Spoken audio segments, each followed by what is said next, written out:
Welcome back, Inebri-art. This is Andy, your humble host.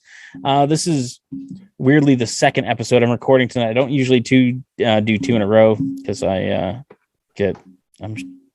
sidetracked. But we haven't had I feel like we haven't had a comic book artist in a while, so I brought on Dawn McTeigue. Yes. Damn it! I was trying to get it right the first time. Dawn McTeigue. Welcome to the show, man.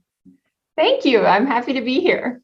So you have done a bunch of covers for everything from kind of the indie stuff to the big names. How did you, you must get this question. Oh, wait, no, let me start with, because you do a lot of cons. Let me start with the most annoying questions artists get at cons. Did you draw this? Yes, I get that one a lot. Yeah. But you've worked for the big names. Like, was it kind of like I got discovered overnight kind of thing, or was this an overnight success or long process? Tell us a little bit of your backstory. Okay. For my backstory, I I was friends with J.P. Roth, who is an author, from when we were kids. We go way back, and she got in touch with me again, 15 years later, and is like, I'm going to be taking a bunch of my novels and turning them into a comic book series. Would you like to come and draw for me? And I was like, I've followed comics as a fan of the art and all of that for many years. So I was acquainted enough to know that I was not, in my opinion, good enough. And so I was like, no, that's so nice of you, but I don't feel that I am at the quality of that kind of art. And she wouldn't take no for an answer. What was the JP? What was the novels? The novel is Ancient Dreams. Okay. And so they are now out. You can get them. Little plug for JP Roth. You can get them on Amazon. You can get them on Google Play, all over the place. They're, being turned into audiobooks. So I think number one already has an audiobook. It's a series all about mythology, mostly taking place in Greece for this one. And so I just started working with her. And so it was myself, Mike Crome, who's also in comics now, and Sabine Rich.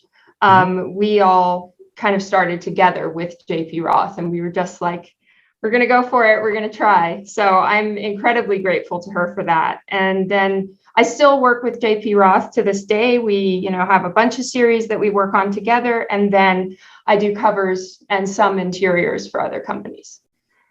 But that's kind of like a lot of people kind of break in that way, like Eastman and Laird, they kind of teamed up on something and just broke in that way. Exactly. Yeah. So she obviously knew you drew from an early age. Is this something that has always been in your life? Yes, I'm a professional doodler. I say that as an artist. So I'm like, yeah, people will be like, oh, when did you start? I'm like, I don't remember not drawing. Yeah, right. Yeah. Yes. She used to sit beside me when I'd draw teddy bears and shit. So it's not like I was very pro, but yeah, I always drew all the time. So the drill. Oh, of course. But what was it for you? Like, I grew up 2 blocks from a comic book shop, so I always wanted to be a comic book artist until I got old enough and yeah, that's not what I want to do. But what was it that caught your love of it? Like, what really focused you as a kid onto drawing?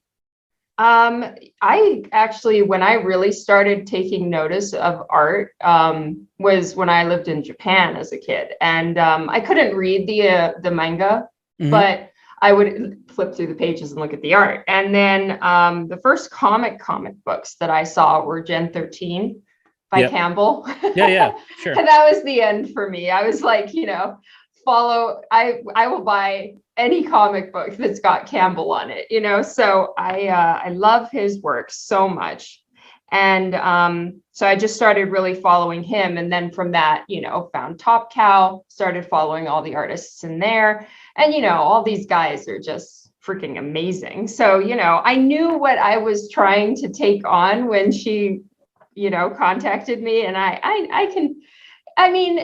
this was 10 years ago, and I'm so grateful to her for her trust in me. And I've tried to rise to the challenge, but I certainly was not hireable in my opinion. Yeah, but apparently you were wrong.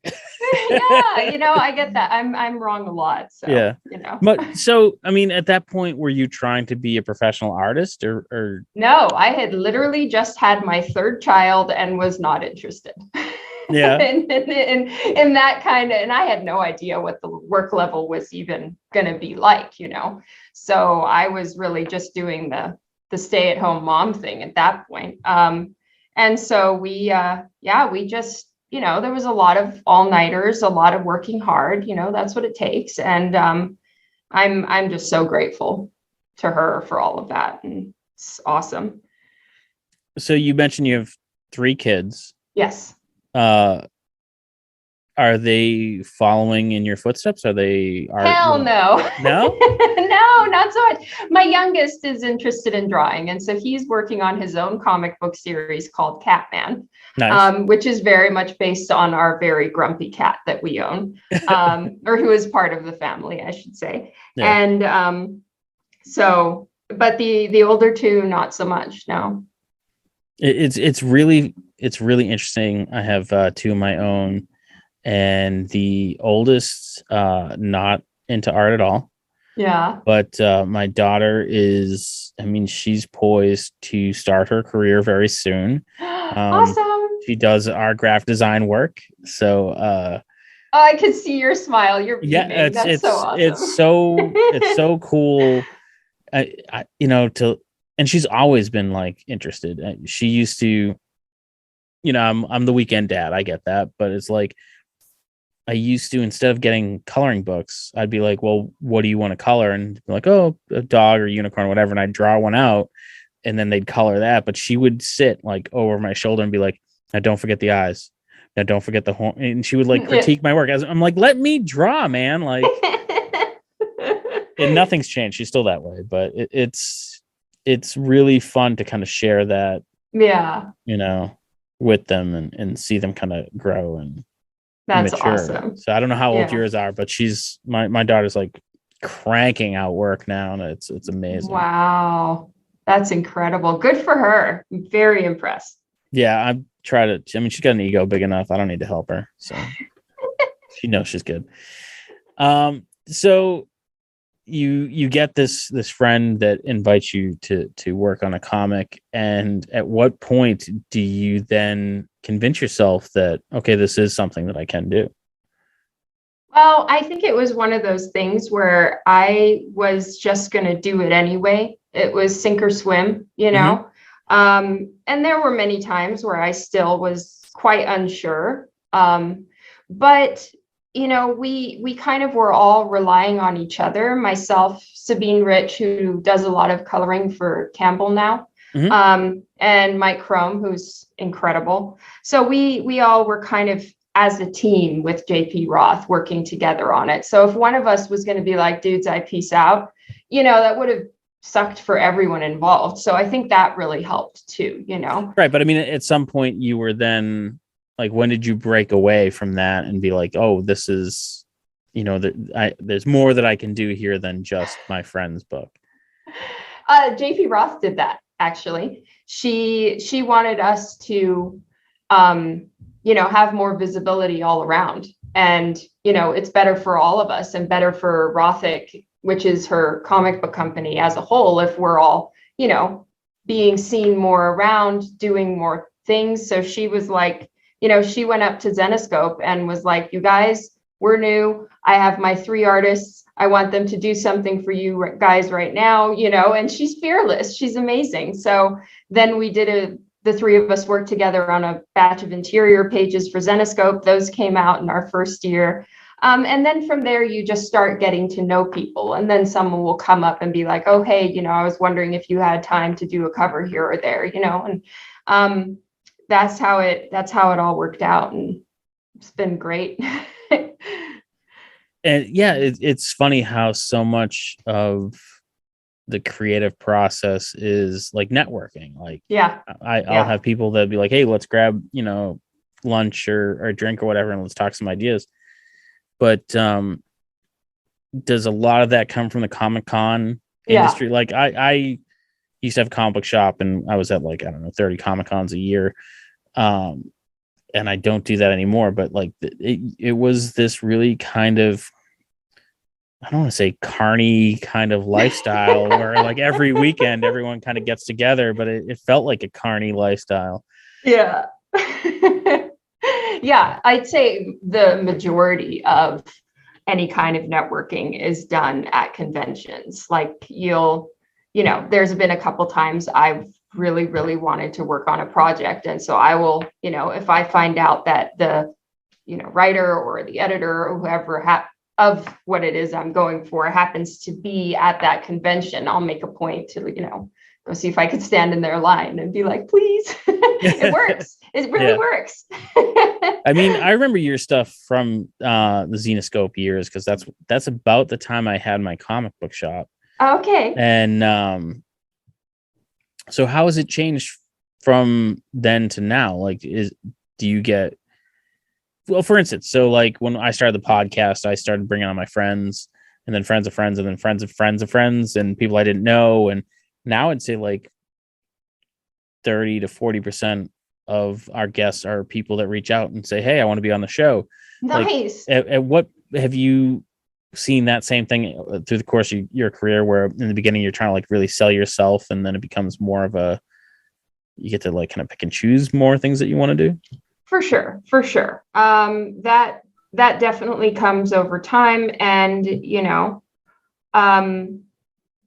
I would say for me, the main issue for me right now is just not having enough time to get to everything. So yes, I have certain publishers that I kind of have yearly agreements with that I'll, unspoken, but an agreement that like, when they check in, I try to fit in a few for them in the year, and we work out sort of when it's going to happen and stuff like that. Because primarily for the most part, I'm primarily for the most part, that's so ridiculous. But anyway, yes, for the most part, I work on Divinica with JP Roth. So I do all the interiors, and it's all traditionally painted. And so that's a real time.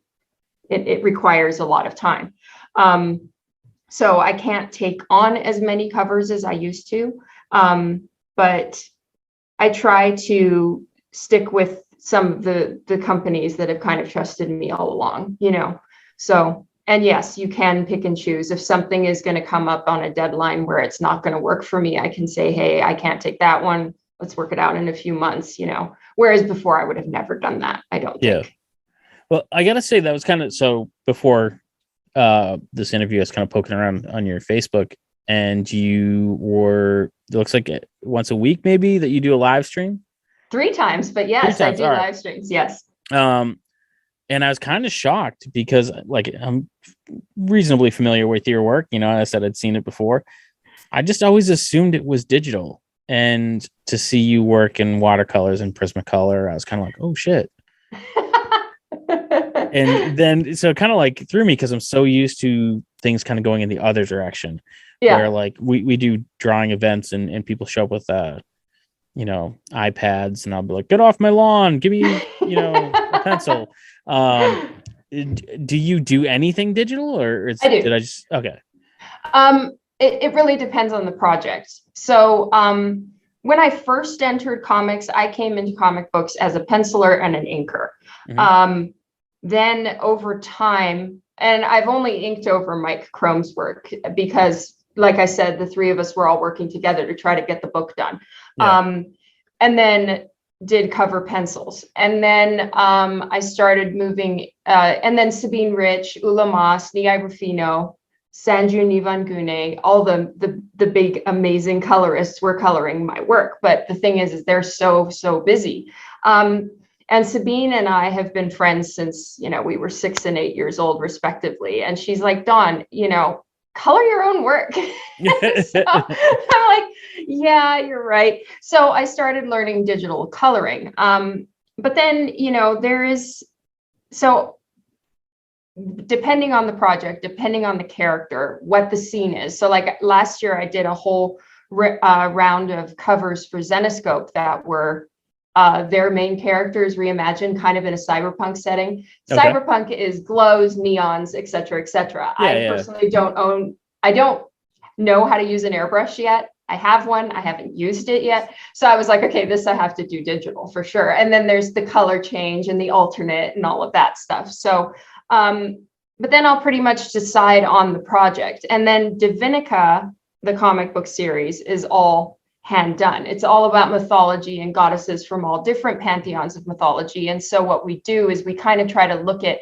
whichever goddess we happen to be focusing on and kind of try to match the artistic style / coloring to the region a little bit more. And so learning watercolor, I learned on the job because we were doing a Asian goddess named Magu, and JP Roth was like, I think this one should be in watercolor. I'm like, I don't know how to use watercolor. And she's like, shit. Learn. So I had to kind of watch a bunch of YouTube videos and figure it out. But it's been great. You know, I'm learning so much stuff. And I think I have a little bit of an art supply hoarder issue. I love to buy art supplies. And so at least I have to justify said purchase by using it. So I'm all over the map right now. I'm kind of in a, there's a show called Hoarders, right? Okay. And I'm kind of in that self-inflicted, I need to get rid of some of this crap because very much, especially, God forbid, any art supplies on clearance. Oh yeah. Because I'm like, oh, I'm buying that. It's like $2. And like, you don't even, linoleum block print, but it's $2. I don't care. So I actually text my daughter, like, I don't know, maybe last week. And I'm like, hey, I think I have a bunch of art supplies for you. And I'm just going to start just offloading them onto her. And she'll put them to use for sure. She can mess around with them and at least store them at her house. But it is that interesting, like, oh man, there was a friend of mine that was working on some project that was using beer bottle caps. And I'm like, I feel like every artist has like some sort of container in their house with beer bottle caps for some reason, kind of like I'll use you someday. Yeah. And so do you said you have an airbrush that you haven't used or mastered yet. Haven't used it yet. It was gifted to me for my birthday and I need to learn how to use it. I'm a little scared. The compressor looks really scary to me. I have no reason to be afraid, but I am. So do you think it's going to be a matter of a project's going to come along where you're like, I have to learn it, or are you more apt to kind of do it on your own?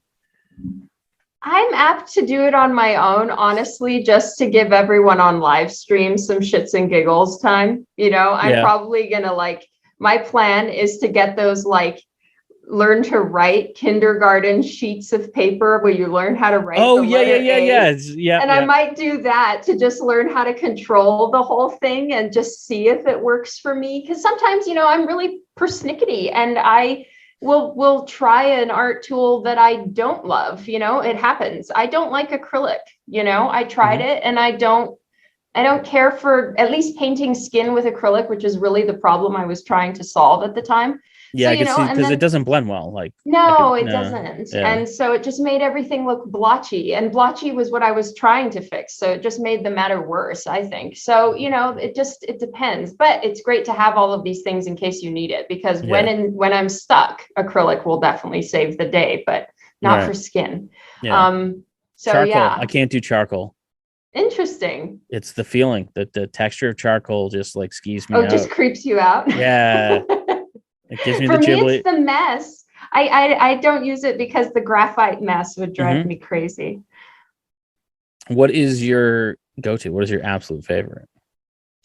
I like to mix mediums. Something fierce. So if you saw any of my current live streams, because I'm working on my I was watching Morticia. Okay, so this one. Most recent one. Yeah, that one. Yeah. So this is kind of what I'll do for commissions, and I use it a lot for Divinica as well. So I use watercolor paper for commissions a lot, and interior pages. And I mix watercolor first. Yep. And watercolor is fantastic for backgrounds because it will fill the page very quickly. You don't have to use up that much paint. And I'll even use it for filling in. It's like the base tone for anything. And then I'll go in with Copic marker and kind of fill in all the shadowing and shading, because I prefer smoother looking skin, and at least watercolor, you have to learn how to just let watercolor do what it does. And when you're trying to control watercolor, it doesn't look right. Right. And if you let it flow and kind of do the sort of shading with the cut line, because like you let it dry and it gets that watermark kind of situation, that's not what I'm going for. So Copic marker is kind of like the perfect go between. Yeah, if you're anal retentive, you can't use water. Oh yeah, and I'm so. It's funny, like for the longest time I was, pencil, and then I switched over to just pen and ink because it took away like the ability to erase and just kind of having to commit to that line. I really liked that a lot. And I did that for a long time. And when COVID hit, I kind of lost my desire to draw. And then now that it started up again, I mean, it happens. But so now at our drawing events, I started doing ink washes. Ooh, nice. And not with, I don't know if I'm sure, no, I've definitely done them before, but not in any real capacity. And then just some of the results, I'm like, wow, man, I really like this a lot. And so that's kind of, I feel like I'll kind of like get stuck in like a rut and then find a new thing and just kind of like latch onto that. Mm-hmm. That is awesome. Yeah. So now I think I have to go and get like, because I just randomly grabbed it. It's not even like black. It's like a brown Liquitex. And so now I kind of want to go and get a couple of different colors because now I want to experiment and see how that goes. That is so fun. Yeah, it's, to me, that's one of my favorite things about kind of like having a drink and draw or like a drawing group is you kind of get to experiment and learn from other people. There's one girl that comes to our events, Cora, and she basically uses washable Crayola markers as watercolors. Interesting. And she does amazing work. Like that's so cool. Like 50% of me is like, that's amazing. And the other 50% of me is like, fuck you. Like, it's a Crayola marker. You shouldn't be able to do that good. Is there like a medium that like you, other than airbrush, that like you're kind of eager to kind of latch onto, like maybe something that's a little sculpting or something like really outside of what you're used to? Interesting. Well, I mean, I had that last year where I'd been fighting the feeling that I should try oil paint, which I never had before. Mm-hmm. So I tried it last year and I bought myself the whole oil setup and I started doing it. And I love oil paint. It's amazing. Might be a little too slow to work with for interiors. It just takes a lot of time to dry in layers. But yeah, that one was a real biggie for me.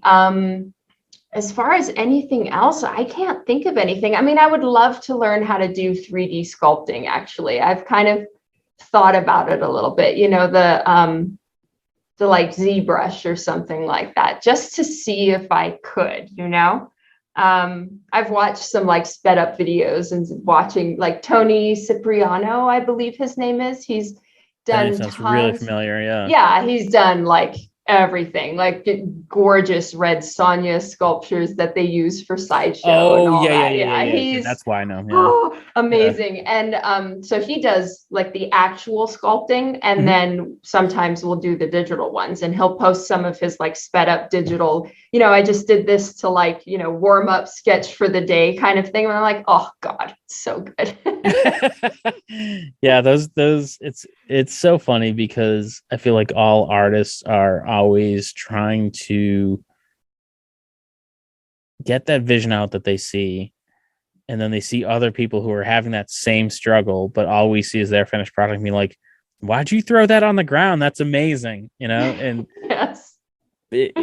Are you, because I'm very not precious of my own work. Like all I see is the mistakes. Like, are you precious of your own work? Are you like when it comes out, do you want to supremely like, do you want to see it on like the cover? Do you like, I did it, I don't want to see it ever again kind of thing? Yeah, pretty much. Like by the time it comes out, I've already found the errors. Yeah. And they haunt me forever. So, and then it just keeps coming back because, you know, somebody brings it to get signed or whatever. And I'm just like, and blah. But I'm going to sign over the elbow that I screwed up. you don't want to tell the person, and like, what if they like the book and they're so amazing and they're being supportive of my work and the publisher and whatever. So I have to keep my big mouth shut. However, yes, it's torture. And I am really one of those kind of artists where, you know, I get moody and broody and feel like, you know, I'm the worst and this is not going to work. And I'm, you know, but it's just my personality, I think, to be that way. Yeah. And so I will pick everything apart and then feel like it's good, kind of, or it's the deadline and be like, okay, I have to fucking send this off now. And then 2 days later, write the publisher and be like, oh my God, I missed something. Just a minute. Oh man. I remember I was working on a piece. It was like a charity piece for an auction. So it was like Boston sports figures and whatever. And there was, so it was the word Boston, and there was like the first 2 letters were Red Sox. The first 2 letters were, I think, Bruins, and the last 2 letters were Patriots. And I had somehow erased someone's leg.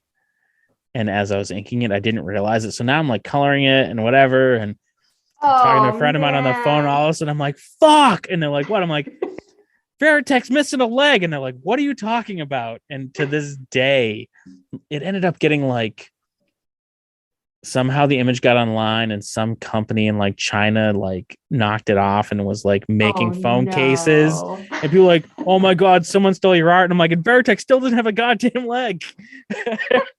Oh, that's the worst. I'm so sorry. But I mean, I feel like I wasn't insulted that someone was stealing the art. It was that I just saw the error. You know? Yeah. Exactly. And I have it all the time. Everything has something on it that's haunting me, if not multiple something. So, but now you're a known artist. You're in that position where you're going to cons and people are asking for your autograph. Do you ever get that kind of imposter syndrome where you're like, why do you want my autograph when I'm sitting next to whomever? Or, yes. You know, definitely Campbell's in the other row. Or it makes me honestly feel weird for you to say those things. Like I feel like, oh no, I don't deserve that yet. I'm not there yet. I can't take that. I don't think so. No. No. Nobody's heard of me, I swear.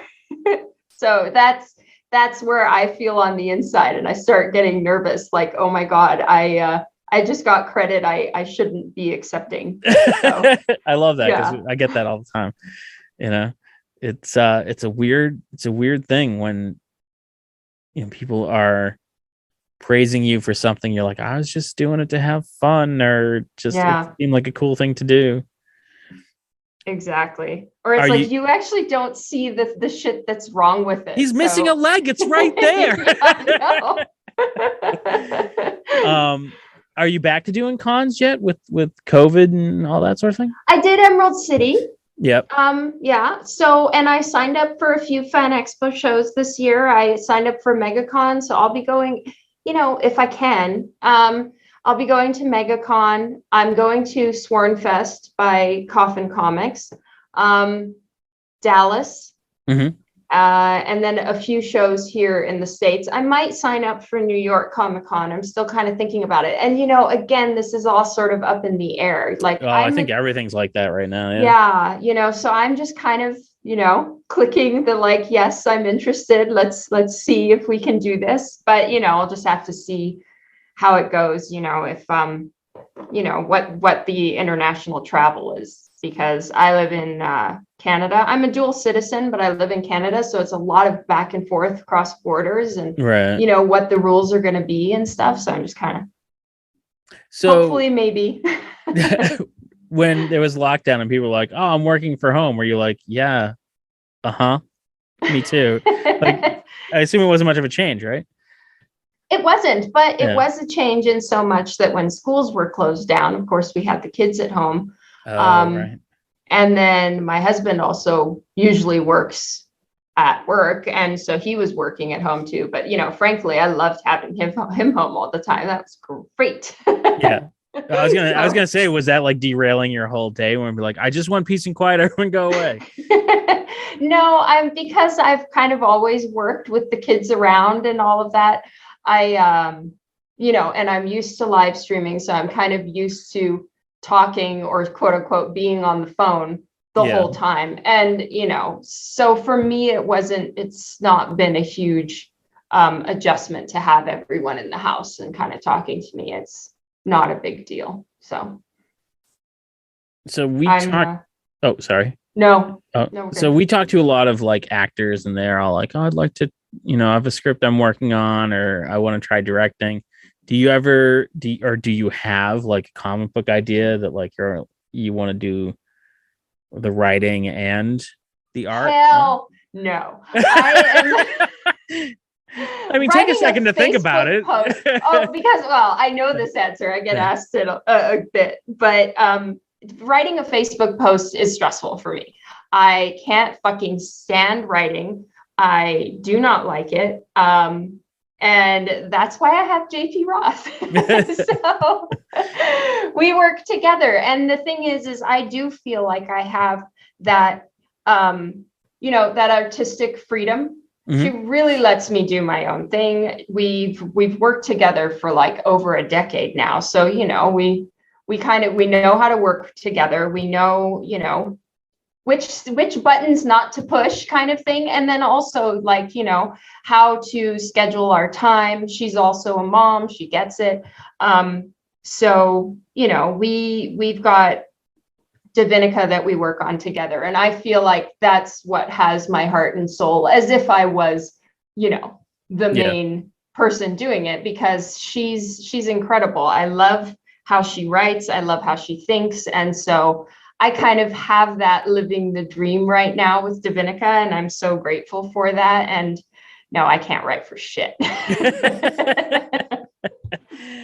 When you do, so like when she comes to you with a character, and you do like a rough sketch, does it ever change her perspective of the character? Being like, oh, I didn't quite see it that way, or like, oh yeah. And I'm always handing her antlers. Like she's had to write antlers into, I don't know what my problem is, but like for some reason I just like doing these like forest elf nymph situations with antlers. And poor Jo, I refer to her as Jo. She's had to write antlers into a fair few of her storylines because I keep fucking with it. Oh, that's funny. So yeah, sometimes she'll be like, okay, Dawn, I need this character, but for the love of God, no antlers, please. So yeah, sometimes it will be like, okay, this is not what I had in mind at all, but I like it, so we're going to go with it. Or sometimes it's like, this isn't what I had in mind, and can we try making this little adjustment here or there, And so I think it kind of works out both ways. And it's not really like in my case, I'm trying to like create something opposite of what she asked for. It's just more when someone describes a character, it can show up completely differently in two people's minds, Yeah. So it's more that than anything else, but she's got a fantastic imagination. So it's very fun to play off of what she's, bringing as far as her idea or whatever. I love it. So I always find that's why people think that the book is better than the movie, because in their head, they have it defined a specific way, and then they go to the movie and it's not the way in their head that they saw it. Exactly. Yeah. So what is kind of like the biggest lesson you've learned about your artwork being in the comic book world? Oh, that's a good one. I don't think I've been asked that one before. Oh, geez. Okay. What is the biggest lesson? I would say probably that there is no arrived. There's been so many times in my life, not even in comics, but in my life as an artist, I've looked at something, for instance, and been like, if I can draw that good at some time in my life, I will, or ink that good, or anything like that at some point in my life, or if I can get to where I have drawn for X publisher, in my time in comics. And I'm always making these little, like, if I could, goals for myself. And then it always ends with, then I'll be happy. I'll be proud of myself. I'll be content. And I have hit not all of those goals, but I've hit enough of them to know that those don't really make me feel like I've arrived and that I'm good enough. And I'm sure that's a good thing. That's what keeps artists trying to get better, trying to improve, trying to, just bring some additional spice to their work or something like that, and I'm sure it's a good thing, but it feels like, I'm just mentally torturing myself. That's life, right? Yeah, I'm trying to stop making those kind of goals and just kind of take it one step at a time. But in some ways, I think that those goals, at least at the beginning, when I was truly an idiot, I'm still an idiot, but maybe I was more of one, or at least a bit more clueless. I really made a lot of them. And some of them were just ridiculous. And I think even though now I realize, well, those are just not possible, or, not really feasible or whatever, at least it's made me try, and did you have any of the ones that, like, in retrospect, you're like, I wanted it, but I don't really want that. Like, for instance, like when I was a kid, I wanted to be a comic book artist. And then as I got older, I'm like, I don't really want to be a comic book artist. Like, I don't like drawing panels of things. And that's really not what interests me, but I liked comic books. So I assume that's what I wanted to do. I suppose, I'm trying to think as far as like what that would be. Well, I know certain things I wouldn't necessarily be happy doing full time, or I know that, like, I thought before, well, if I could just do like a run on Batman, for instance, and do, a six book run or whatever. And now I know I literally couldn't do that. For starters, I'm not Greg Capullo. It's amazing. Secondly,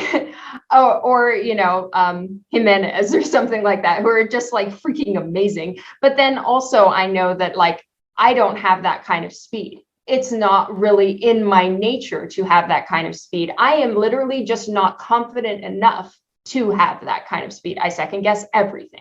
And I wish I wouldn't get in my own way like that all the time, but I do. And, there's just certain things that, like, yeah, I'd have these wishful thinking thoughts that I could pull something like that off, but I know that I wouldn't be able to make those kind of deadlines. Or if I did, my whole, parenting life would fall apart. My kids would never see me, I would be the story of like, yes, I know the back of my mom's head and nothing else, that kind of thing. And so, and I'm not saying that I have been invited to do Batman pages. I have not, but, I know that wishing for that is probably not something that you did Harley Quinn stuff. It's not that far off. I did. Yeah. But fun. It's interesting because, like you say, that like you set these goals and not that you don't achieve them, but it's not like, I feel like when we set goals, we kind of have that movie perspective where you're like, oh, if I reach this goal, like you said, I'll be happy. But in reality, it's like, even if you were given a 6-issue run on Batman and you achieved that goal and still kept your family life in perspective, you'd still wake up the next day. It's not over. Like, it's not done. Like, the movie credits don't roll at that point. You still have to keep going. It doesn't end with, and they lived happily ever after. Yeah. And you're like, so what happens after this, And so like, I think the people who are motivated to be creative in that way, where even if you got that, you would just be like, that's awesome. What's next? Yeah. Or I would probably actually look through it and be like, my perspective sucked over here. This was not dynamic enough. And God damn it, he's missing a leg. But no, I just think that's a really fascinating way. So how do you find that happiness without getting to achieve those goals, without scoring that touchdown?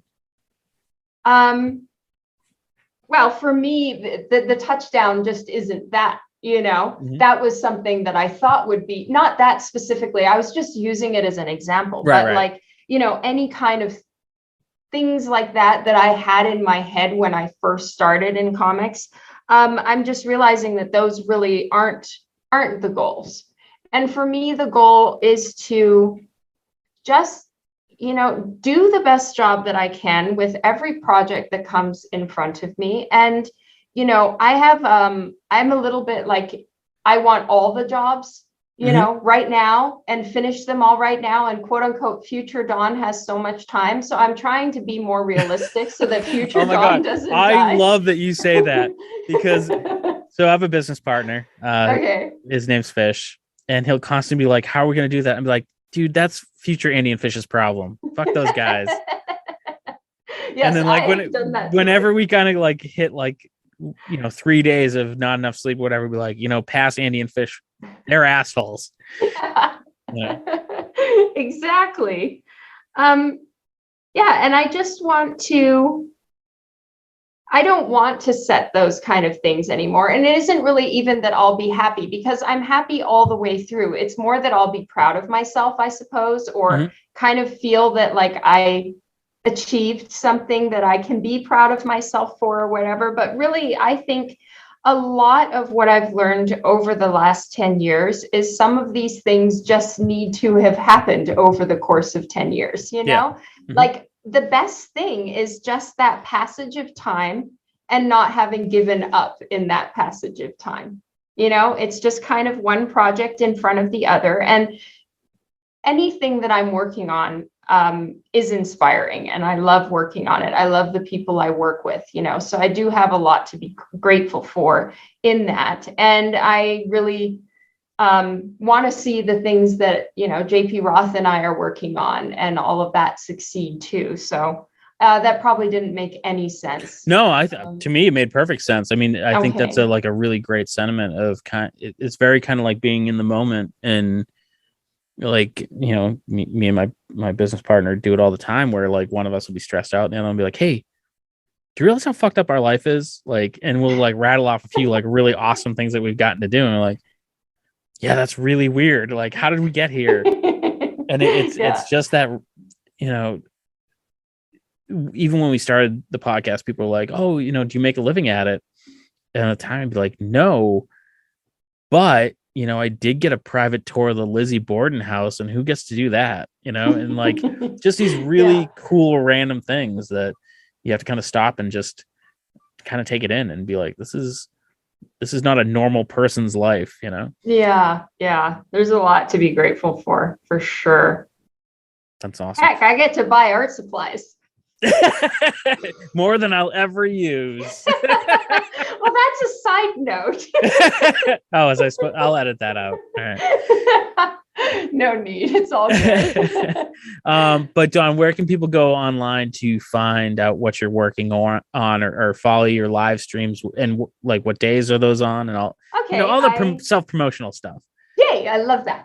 I live stream generally on Tuesday, Thursday, and Sunday, 5 to 8 p.m. Mountain Standard Time or Mountain Time, on Twitch and Facebook. So just my name on Twitch or Facebook, you should be able to find me. And then I will upload it onto YouTube like the following day or something like that. And then for Divinica, that's the Goddess series that I work on with JP Roth, which I will be live streaming the process of all the interior pages. So if you're interested in mythology or whatever, definitely come by. In my opinion, no question is, a bad or dumb question when it comes to art and whatever I happen to be working on. I really am there to answer questions and be helpful. And then for where you can get Divinica, it's divinicashop.com, and that is run by JP Roth and myself, and it's got all the comic books on there, and you can read the story. There's digital downloads. Yes, we have all the things. All the things in all the places. Yes. Are you on the Tickety Talk? No, I haven't gone there yet. I mean, I started an account like literally 3 or 4 days ago, and that's as far as it went. Yeah, I signed up for the Inebri-art. Like I got the Inebri-art name because I'm like, well, I don't want to not have it, but I haven't used it because I'm like, I don't. It's the one thing that has made me feel super old. Me too. And I'm just like, I don't get it. You know? I know. I tried to watch some tutorials and I'm just like, oh God, I don't know. This is too much. I'm leaving. It's like I'm watching TikTok tutorials on TikTok, and that just seems to be like nonsensical. So, but Dawn, I want to say thank you so much for coming on and talking to us. It's a lot of fun. Thank you. And if you hit up any of the Comic Cons in the Boston area, let us know. We'll come hang out and say hi. Oh, that would be amazing. Okay. Thank you so much. And so our followers can check out Dawn and all her socials and her comics and stuff. And we'll catch you guys again next week. And thanks for checking out the show today, listeners. If you enjoyed the content today, you can go over to patreon.com/Inebri-art to support the show. You can join over there for just a few dollars a month and help us provide this fun content that you just checked out. You can also email us at Inebri-art.com with your questions, complaints, and concerns, or you can find us on all social medias at Inebri-art or at Inebri-art6 on Instagram. And also don't forget to check out our other shows, Bar Talk Podcast, Old Colony Cast, Inebri-art, and all the other shows on the Inebri-art Network, which you can find at Inebri-art.com. Thanks again for listening.